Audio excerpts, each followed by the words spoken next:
Po'y nagpapasalamat sapagkat ito po'y pang-apat na Lord's Day natin sa taong ito po ng 2025. At mapapansin po ninyo na tayo po ay lumiban sa ating usual na teksto at ito po yung 2 Corinthians.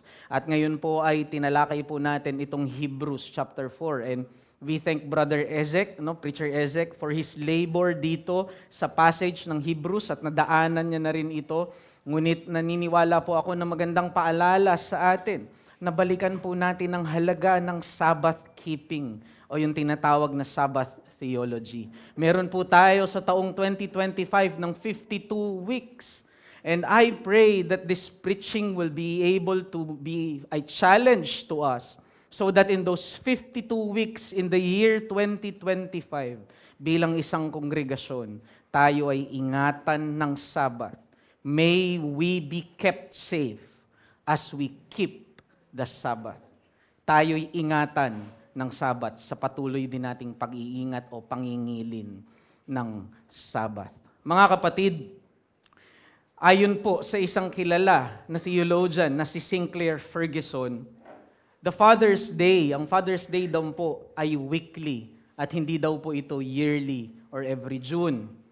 Dahil ang Father's Day daw po ay nagaganap tuwing araw ng pagsamba o tuwing linggo. Ang sabi sa Isaiah 58 verse 13, the Sabbath is the Father's holy day. The weekly Sabbath is the holy day of the Lord. Tinawag ng Diyos Ama ang lingguhang pagsamba bilang kanyang banal na araw. Sapagkat sa paglikha ng Diyos ay itinuring niya tayong mga anak. Nung nilikha si Adan, siya inilikha sa wangis ng Diyos at bilang isang anak, the child must always mimic, image, or mirror the image of his father. And in the seventh day, God rested. Ganon din ang ginawa ni Adan. Nang ang Diyos ay nagtrabaho ng 6 na araw, Adam also worked. Pinangalanan niya ang lahat ng mga hayop. He also worked like the father, and then he rested. And that rest was intended so that the Father will have fellowship with His Son, Adam. But lo and behold, Adam sinned. And when the Sabbath came, the Father's holy day, Adam was nowhere to be found because he was hiding from God because of his sin. He was hiding from God in the Father's holy day. Sadly, mga kapatid, ito ay hindi lamang totoo kay Adan, kung hindi hanggang ngayon sa lahat ng mga inapo ni Adan. Man until now hides from God the Father. Man until now is hiding from their sins because of their neglect of God. At makikita natin ito sa society natin ngayon kung paanong isinasawalang bahala ng tao ang araw ng pagsamba at nagtatago ang tao at pinagpapalit ito sa mga bakasyon, sa mga team building. Pinagpapalit ito sa mga parke at naglalakihang mga malls. Pinagpapalit ito sa mga konsyerto at kung ano-anong mga sports events. And most of the time, yung iba very noble, ang araw ng pagsamba ay pinagpapalit sa trabaho at kanilang mga negosyo. Pero ang mas masakit ay merong pa ring mga mananampalataya ang tila hindi pa rin pinapahalagahan ng araw ng pagsamba at pinagpapalit ito sa ibang bagay. In fact, there are some Christians, yung extreme form ng NCT o New Covenant Theology, ang kanilang paniniwala ay inabolish na itong araw ng pagsamba o yung fourth commandment. God's children are still hiding from Him. To this day, they are nowhere to be found in the Father's holy day. Pero kung titignan po natin, mga kapatid, sa tekstong binasa sa atin, sa Hebrews chapter 4, verse 1 to 11, dinidiin ng manunulat sa Hebrews ang perpetuity o yung pagpapatuloy ng Sabbath observance. Pinagtitibay ng tekstong binasa sa atin ang nararapat na patuloy nating pagtalima sa ng bawat Kristiyano sa lingguhang pagsamba. At ito mismo ang tema at layunin ng writer ng Hebrews. Kung maalala nyo, ito yung dinidiin ni Preacher Ezek tuwing kanyang ipapangaral ang mensahe dito sa Hebrews. Ang writer ng Hebrews ay sumusulat sa mga Jewish converts. Kaya nga, this is the letter to the Hebrews. At ang dinidiin ng writer sa Hebrews ay yung abrogation ng mga ceremonial law ni Moises. Sapagkat sila ay kabilang na ng bago sa bagong tipan, hindi na sila dapat bumabalik sa mga aninong binuwag na ng katuparan kay Kristo Jesus. And so sinasabi dito ng writer ng Hebrews, Christ is greater than Moses, than angels, than all the ceremonial laws, because Christ is the fulfillment of all of it. At kahangalan at insulto sa bagong tipan ang pagbalik muli sa mga tipo at anino at iwanan ang katuparan. Ngunit kasabay sa usaping ito ay hindi maiiwasan ang issue patungkol sa Sabbath observance. Sapagkat ang Sabbath observance ay makikita natin na nagpo-permeate at sobrang ingrained sa Old Testament laws.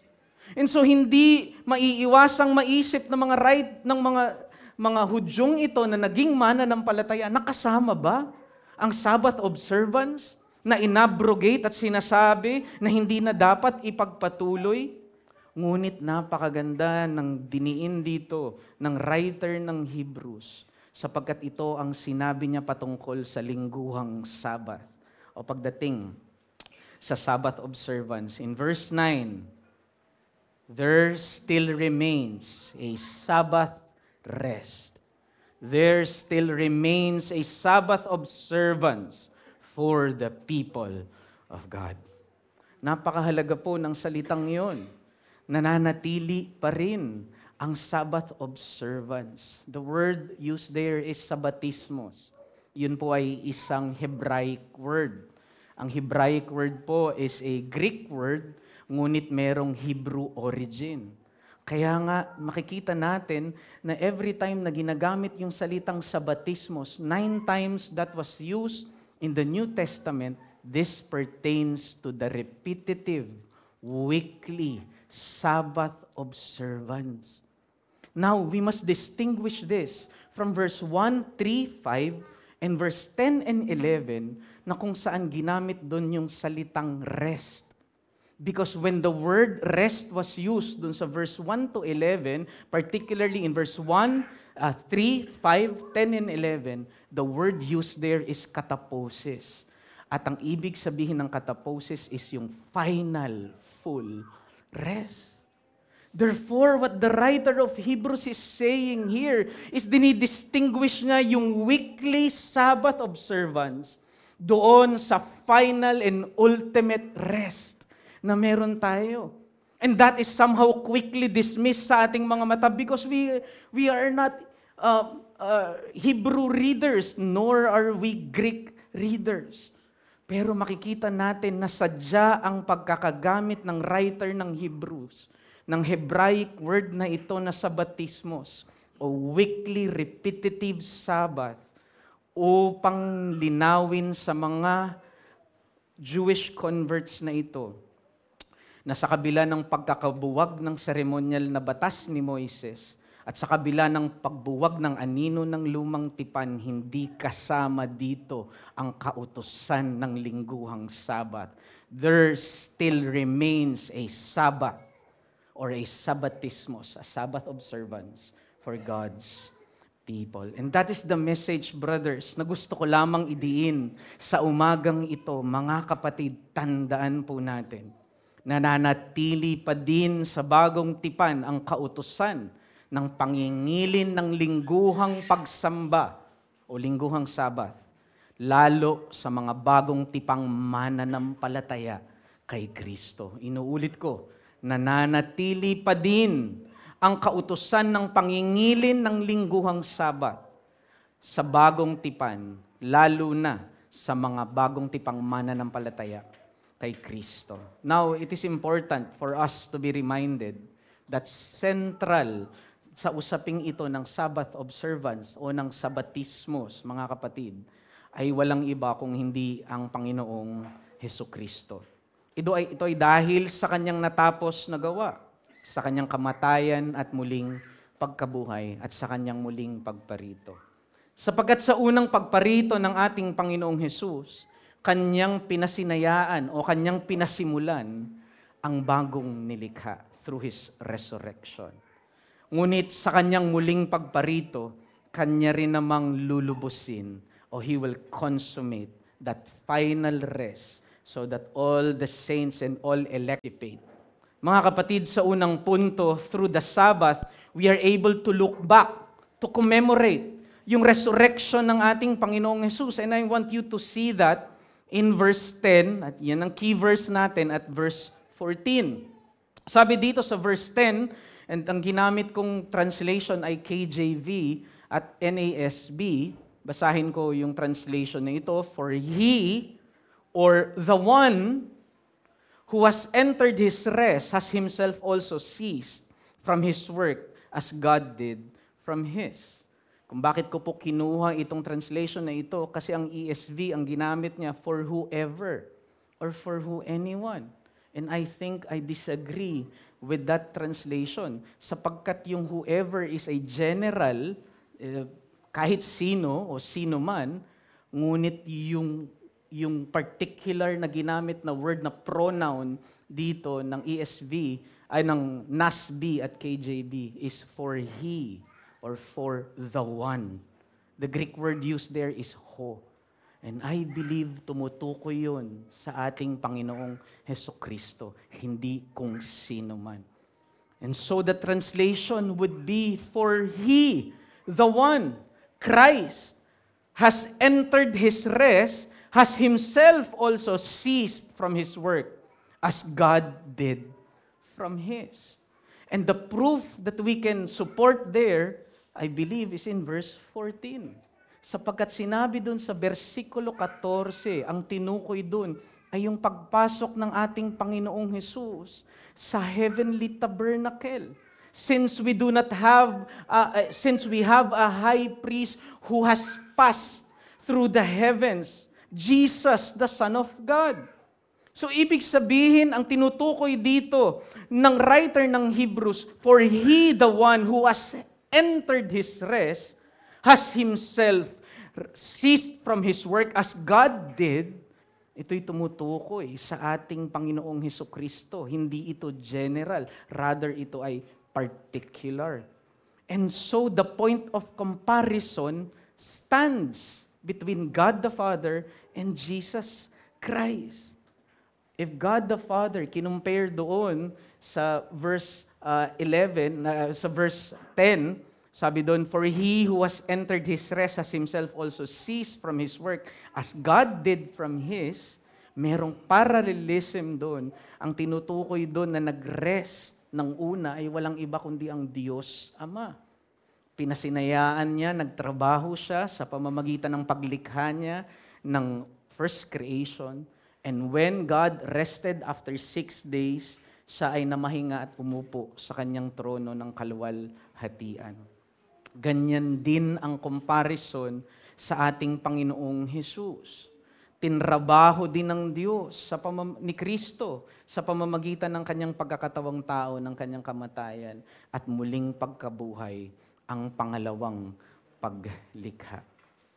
If the first creation demanded a day of commemoration, how much more the second creation, through the death and resurrection of Christ, all the more demands a day of resurrection, a day of commemoration, rather.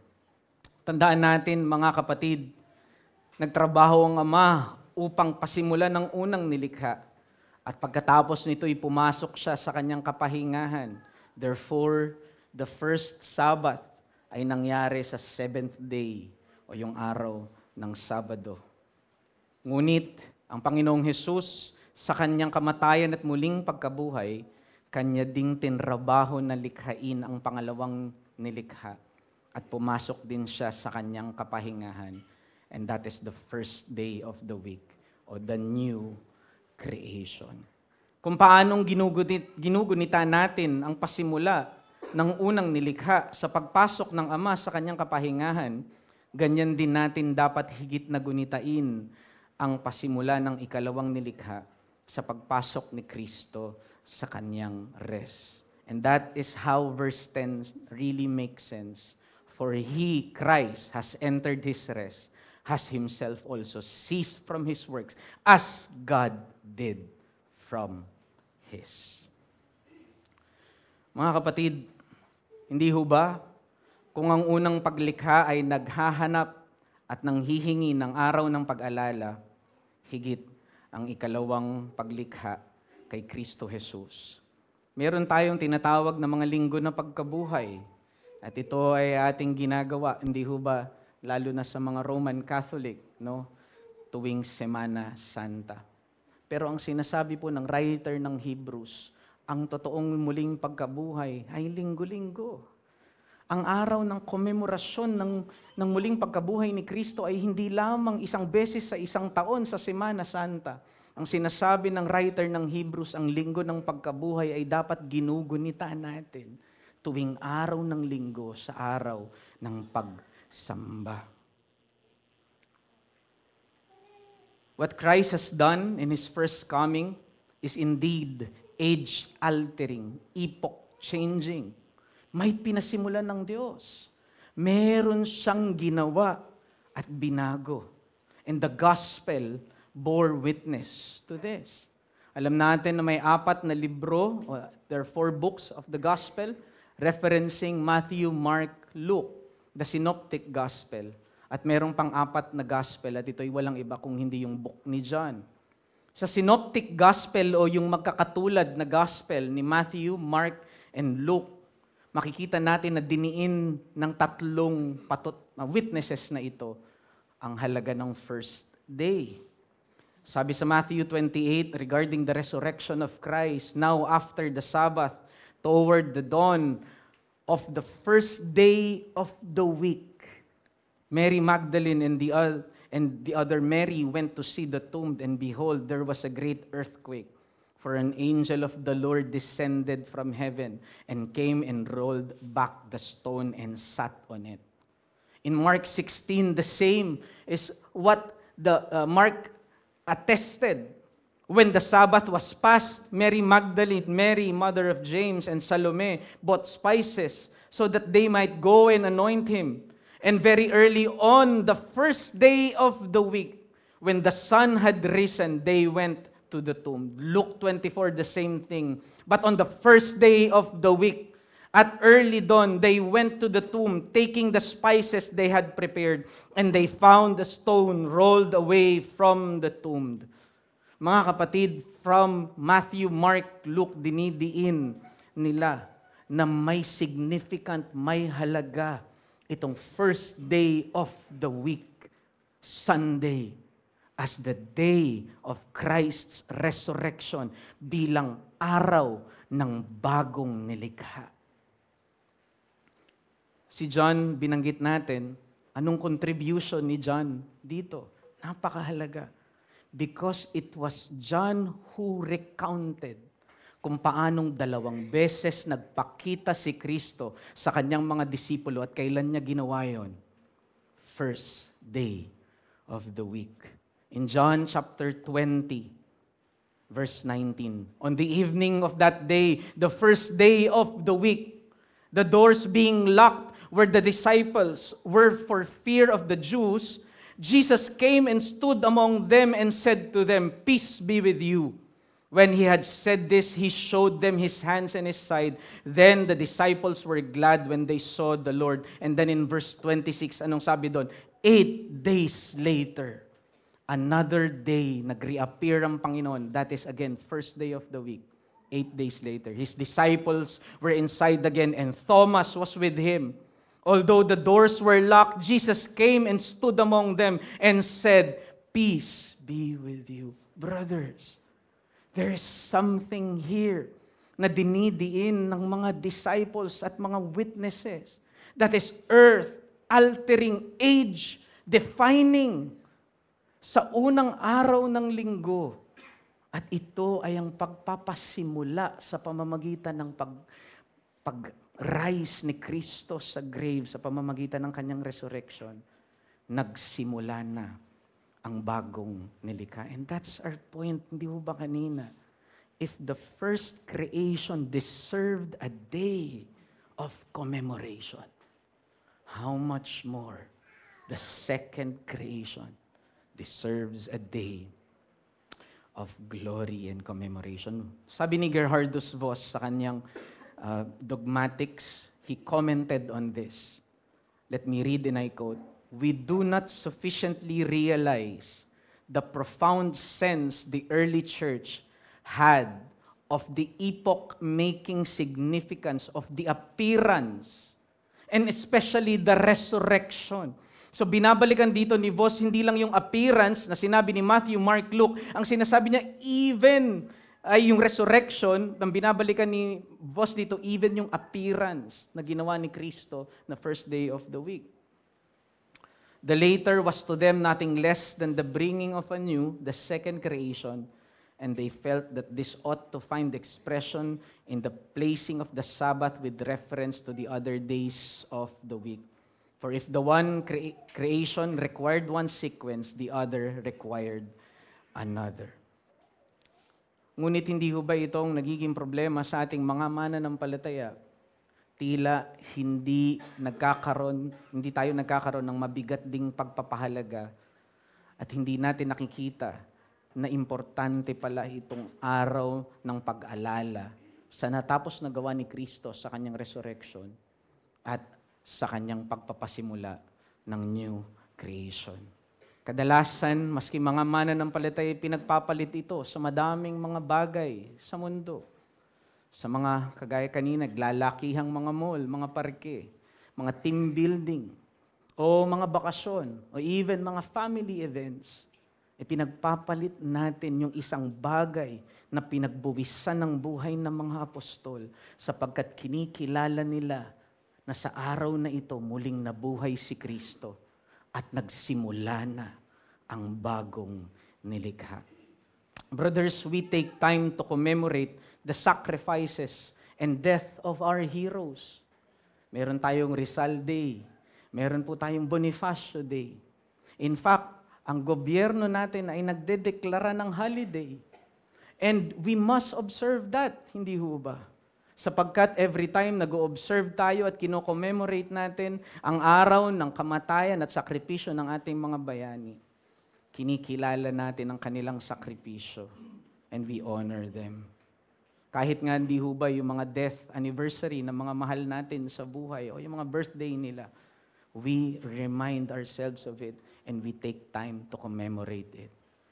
Ngunit mga kapatid, how much more yung day of resurrection ng ating Panginoong Hesukristo. Sapagkat ang araw na yan, ang Panginoon, yan ang araw ng Panginoon. Si Kristo, ang ating Diyos, ang nagbigay mismo sa atin ng ating mga bayani. Siya mismo ang nagkaloob sa atin ng ating kalayaan, ng ating bansa, ng ating mga magulang. How much more should we not commemorate, honor Him in the day of His resurrection? Ang pagbabagong ito ay makikita nating mismong pinamuhay ng mga apostol. This changed the pattern of their lives. Binago nito yung paraan ng kanilang pamumuhay. Kung dati ang unang araw ng linggo ay parang araw lamang na ordinaryo sa kanila, this changed them. In Acts 20, they gathered to break bread on the first day of the week until midnight.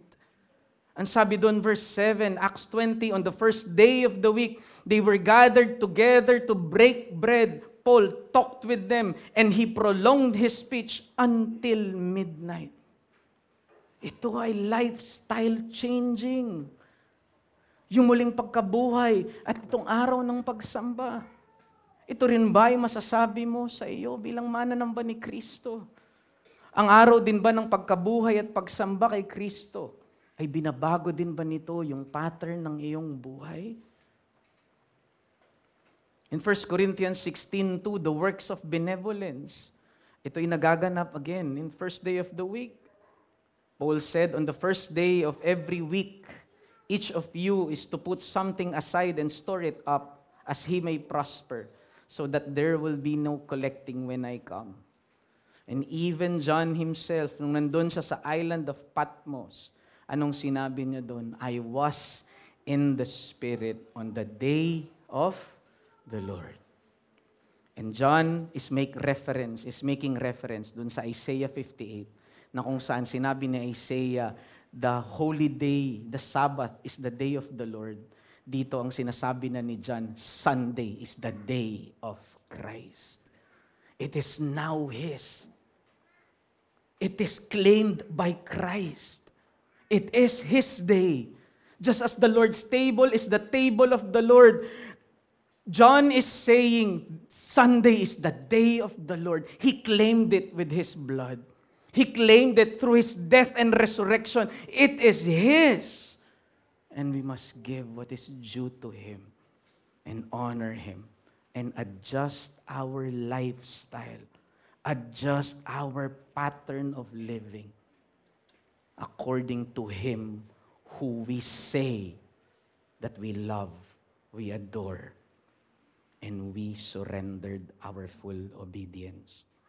Kaya nga mga kapatid, ang lunas sa ganitong maling kaisipan at mababaw na pagtingin sa lingguhang pagsamba ay ang pagtalima ng mga apostol at unang mga mananampalataya. Pag binalikan natin ito, nangungusap sila sa atin sa kasalukuyan. Kung ang luwalhati ng unang paglikha ay may mga araw ng paggunita, higit ang bagong nilikha kay Kristo. Ito ang dahilan kung bakit may nananatiling pangingilin ng Sabat sa bagong tipan, dahil higit ang kaluwalhatian ng ginanap ng Diyos sa bagong nilikha. Saiten Brookengate once said, in the first creation, when God created the world, He spoke the world into existence. But when God saved you, He opened His arms and He died on the cross for you. The first creation required spoken word, but in the second creation, it required the very Son of God to take on flesh and die for our sins.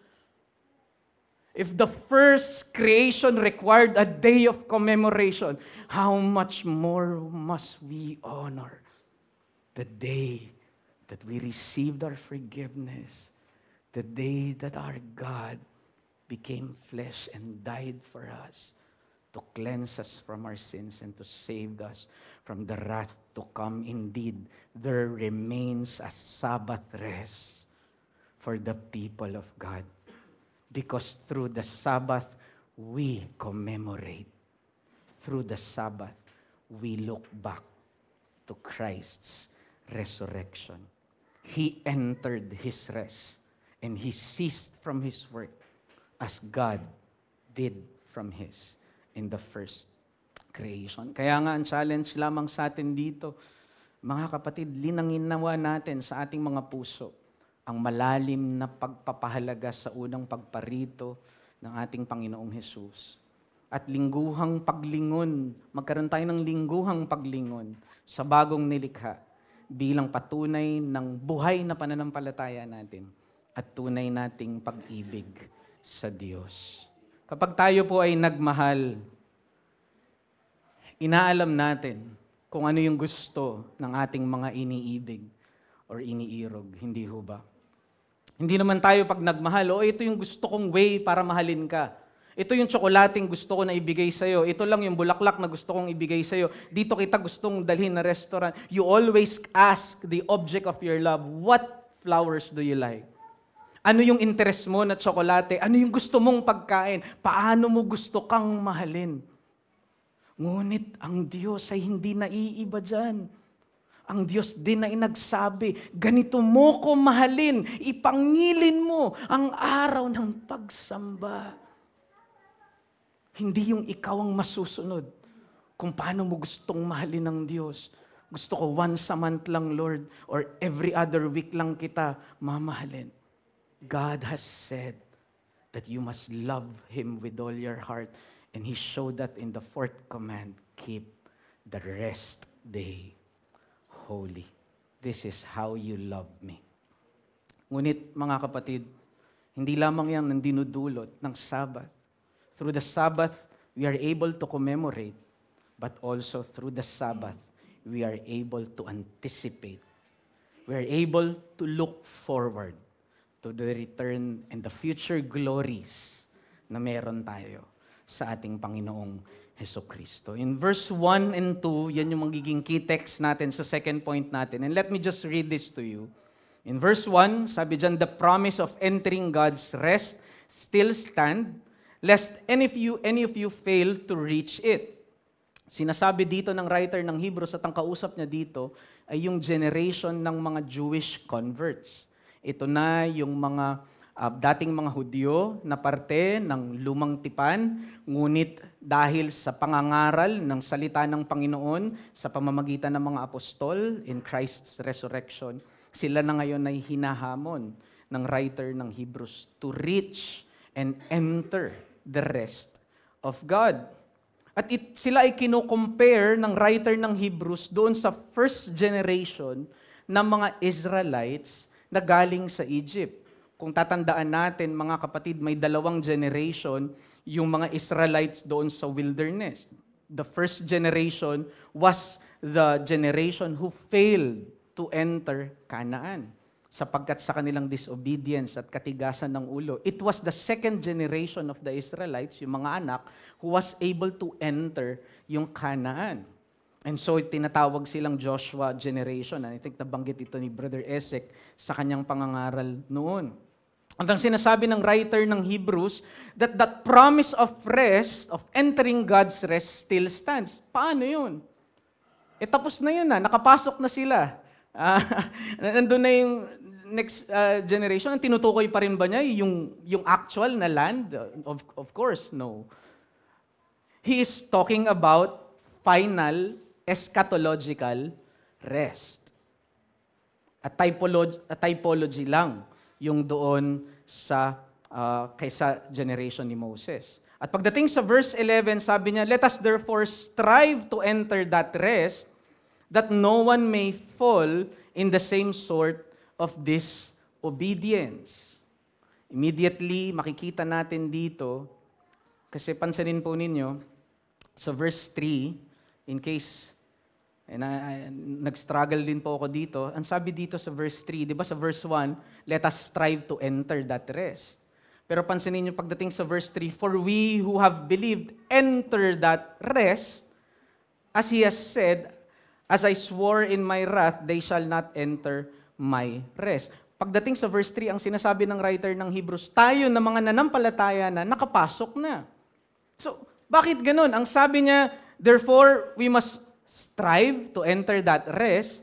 Pero pagdating sa verse 3, no, we who have believed entered already that rest. And so, brothers, what we have here is we can see an element of incompleteness. The promise, that is why the promise stands.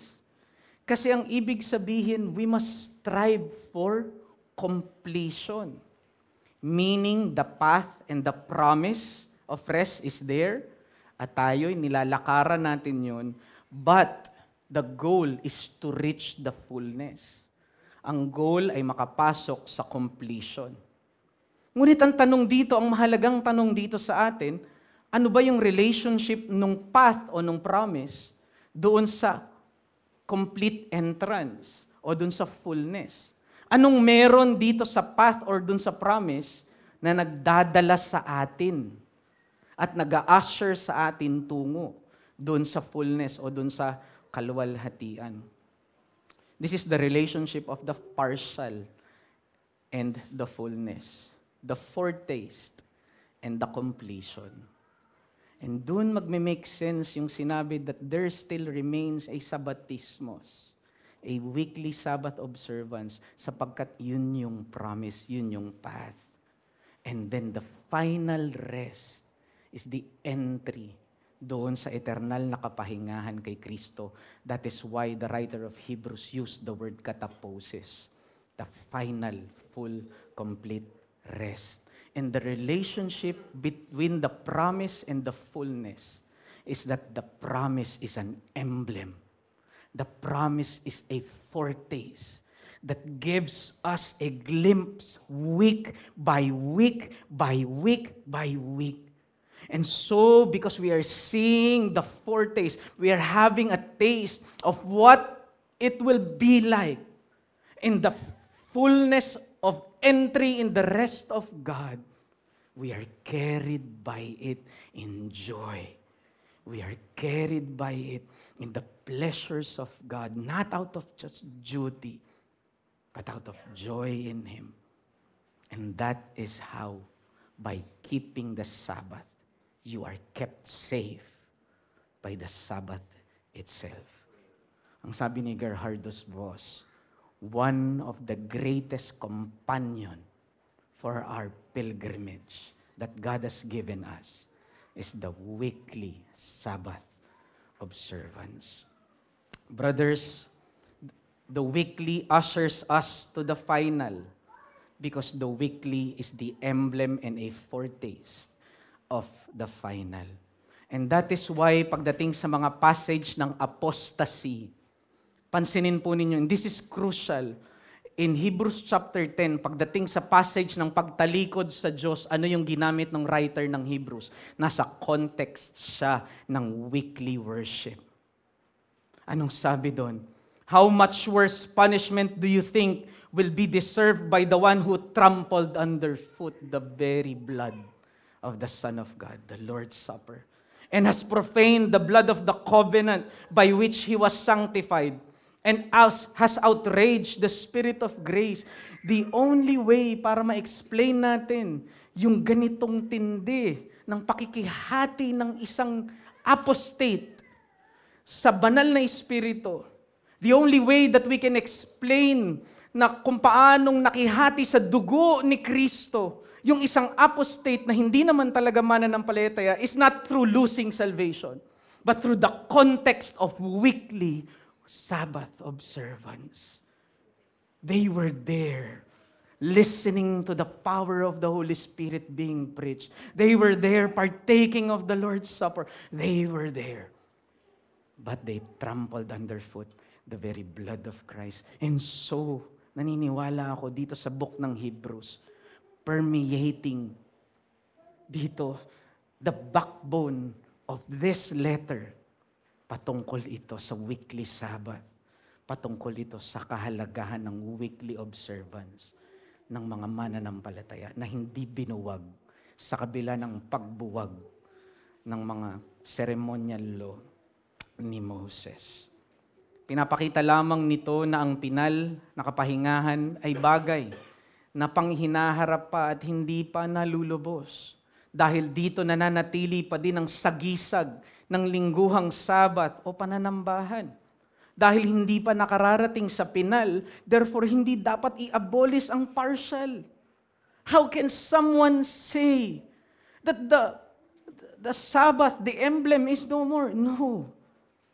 Kaya nananatili ang Sabbath. The reason why there is still a Sabbath observance for the people of God, because it is through the Sabbath that we anticipate. It is through the Sabbath we look forward, and it is through the Sabbath we persevere, and we are being preserved. Have you ever thought of going to church as part and vital element of your perseverance? Kasi yun yung punto ng weekly Sabbath natin. Kaya nga kapag may nadidiscipline din sa aming iglesia, lagi naming sinasabi na ang restoration mo, kapatid, ay nagaganap sa iyong laging pagdalo sa weekly Sabbath. It is there you persevere. And it is there that you are being preserved by God. Sapagkat sa isang taong disciplined, tinanggal mo na yung Lord's Supper. Tinanggal kung minsan yung sweetness ng fellowship.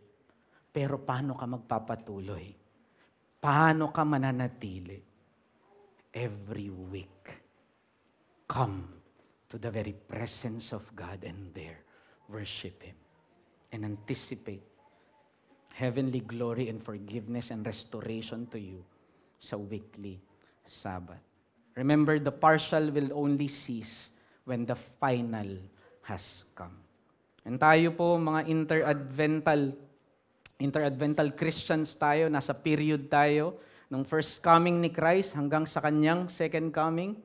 And so makikita natin na meron talagang transitional period tayo bilang mga mananampalataya. At totoo ito, maski sa ating individual na sa kaligtasan. Nung tayo nakakilala kay Kristo, hindi tayo kagad kinuha ng Panginoon at nasa langit na, glorified na.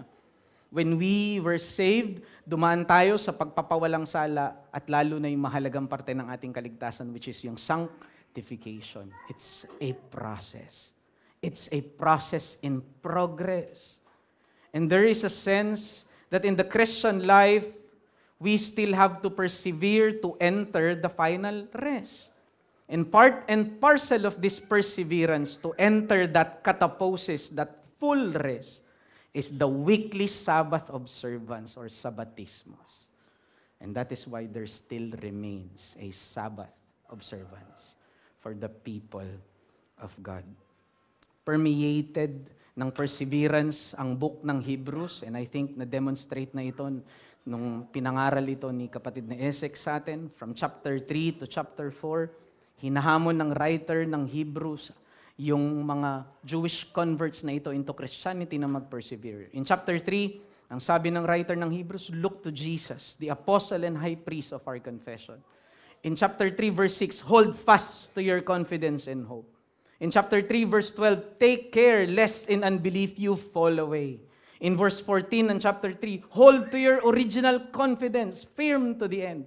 Perseverance upon perseverance. In chapter 4, verse 1, let us therefore fear in failing to enter that rest. In verse 11, let us strive to enter that rest. In verse 14 and chapter 4, let us hold fast to our confession. And pagdating sa verse 16, let us continually draw near to the throne of grace so that we might enter that rest. The question, how are they to do this? How are they to persevere? What is the concrete metrics where they can hold and measure that they are persevering and continuing? Walang iba kung hindi yung weekly Sabbath. By continually lavishing and experiencing the foretaste of the final Sabbath, in the weekly Sabbath rest, dito sila nakapagpapatuloy sa Panginoon at dito rin sila naiingatan ng Panginoon. The weekly Sabbath, therefore, is divinely ordained by God to preserve His people and aid us in perseverance. It is a God-given companion to perseverance and to glory. Alam niyo po mga kapatid, yung week, wala po yung marka sa nature.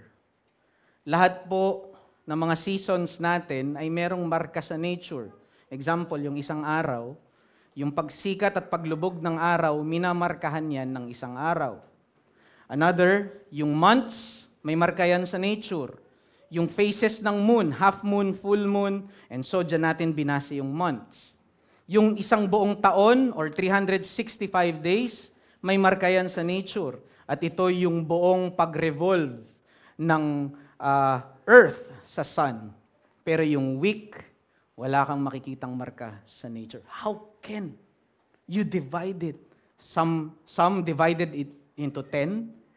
Some divided it into 5. But scriptures, in Genesis chapter 1 and 2, God divided 1 year at God divided itong mga months na ito into 4 weeks or 7 days cycle. Bakit? Sapagkat yung week is something divinely ordained by God. Ang Diyos mismo ang nagbigay sa atin ng lingguhang Sabbath.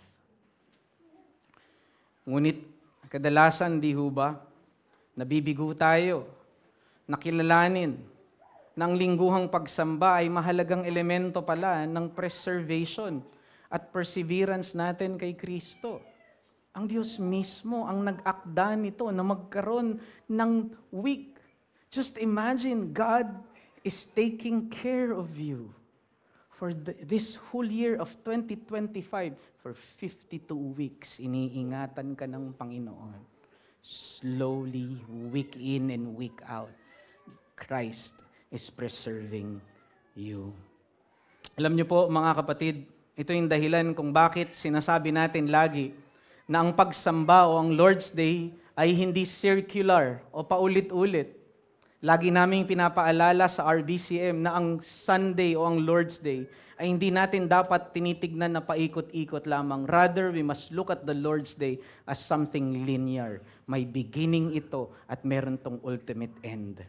And in between that beginning, Christ's resurrection and our final glory, God has placed weeks, Lord's Day, para ikaw ay ingatan ng Panginoon at dalhin ka niya sa kanyang ultimate glory.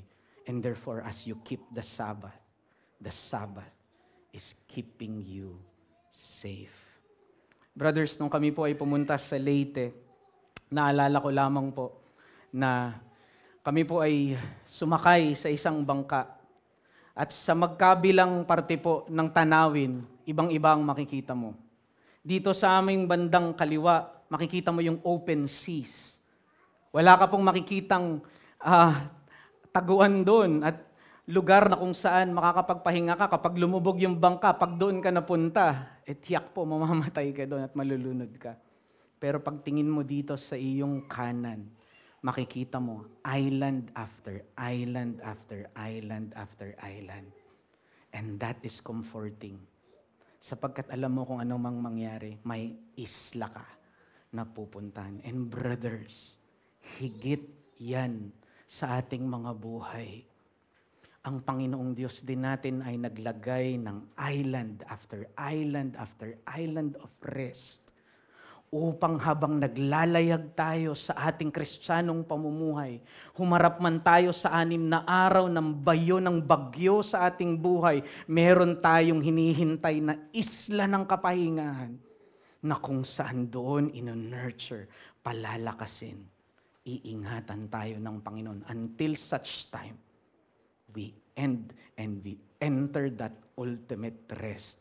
And that is why it is vital that there still remains a Sabbath observance for the people of God.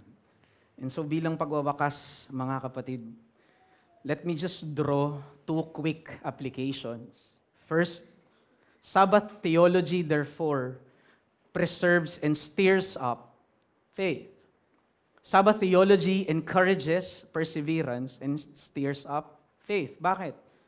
Because sa bawat Sabbath activity natin, punong-puno ito ng foretaste ng ating Panginoong Hesukristo. Hindi ho ba?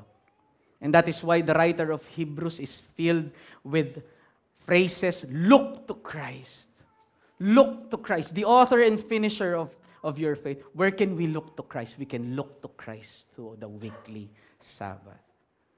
Because in the weekly Sabbath, in the Lord's table, we have the foretaste of Christ Himself. We can taste Christ, we can drink Christ, and see that we are united to Christ.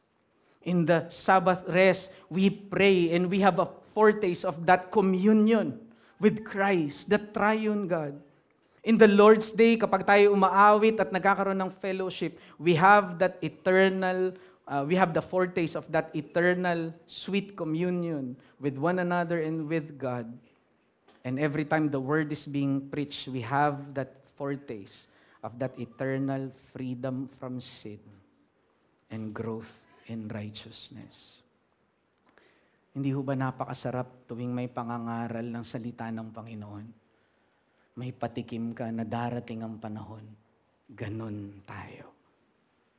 We will be free from sin and we will overcome itong kasalanang ito na laging gumagapos sa atin. But second, brothers, Sabbath theology not only encourages perseverance and stirs up faith, Sabbath theology also energizes daily living because it gives us weekly foretaste of eternity. Hindi lamang yung araw ng linggo ang affected ng Sabbath theology at pangingilin ng Sabbath. Even yung daily at araw-araw na pamumuhay natin ay binabago nito. Because no matter how difficult yung suffering mo sa 6 na araw, you look forward to the Lord's Day. And that makes all the difference. Because no matter how defeated we think against our fight and struggle with sin, we look forward to the day of assurance that we will taste the bread and we will drink of the wine. And so any defeat in sin, we know, ito ay lulusawin ng araw ng linggo. And no matter how great our advances are in the faith, and no matter how great our sanctification is, we can look forward to the Lord's Day and still grow all the more in Christ. And so it affects our daily living and our daily life in Christ. Brothers, nawa dito sa panahong ito ng 2025, sa ating iglesia sa RBCM, naway matapat nating ipangilin ang araw ng Sabat. Pag-ingatan natin ito dahil tayo rin ang iingatan nito tungo sa kaluwalhatian ni Kristo at patuloy nating paglago. Mga kapatid, tayo po'y magwakas sa pananalangin. O Father, Lord, salamat po Panginoon sapagkat napakaluwalhati ng iyong wisdom at karunungan sa amin. Hindi namin kailangan mga pasadilim kung paano ipamuhay ang buhay Kristiyano. Ikaw mismo ang nagtakda ng kalikasan at nagbigay sa amin ng lingguhang pagsamba. That 1 out of 7 cycle na kung saan dito, Panginoon, iniingatan mo kami. Kami pinalalakas mo. At ina-assure mo din ng iyong preserbasyon. Kaya nga, Panginoon, hayaan mo ng aming mga buhay ay patuloy na manangan sa wisdom ng iyong salita.